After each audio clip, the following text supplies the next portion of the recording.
Eğer o gün ben sen zehrimarı içip kızı evde tek koymasaydım.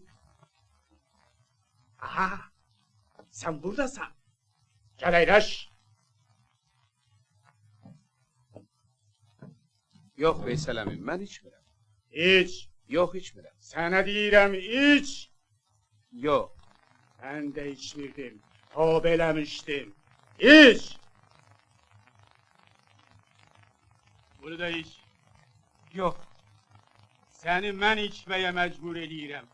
Eləcə də məni məcbur eləyən var. Kim? Kim? Kızımı o hala salan, oğru, cani, qatil, bir şərəf, bir qeyrət. Bircə düşəydi o mənim bu əllərimə. Sən ona nə elədin Veysel əmi? Neylərdim? Mən onun yüzüne bir parça tüpürüp diyerdim. Pus senin yüzüne. Biz dede babadan görmüşük ki elin vurup yıkan oğlanları özlerini ölüme verip arvatları kızları düşmandan koruyardılar. Ama sen 2 rumka ara bir grafil pive için arvat soyursan, kız bıçaklayırsan. Pus senin şerefine, gayretine. Tüpür Veysel əmi. Boğ, öldür. Bəlkə ürəyin soğuya. Senin ya ay bana. Sen ki benden artık yanırsan.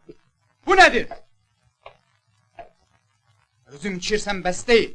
Başkalarını da bu yola çekirsen. Məni heç kəs məcbur eləməyib. Sesine güç verme. Belə getsə bizimki tutmayacak. Aha, bəs belə? Sən elə güman eləmə ki, mən qocalmışam. Mən hələ sənin kimi 100 oğul saxlaya bilərəm. Ata, Qayah sizə nə olub? Kızım. Ata, istirsən ürəyim sıxılmasın. Mənim arzum, istəyim bircə bu deyilmi bala?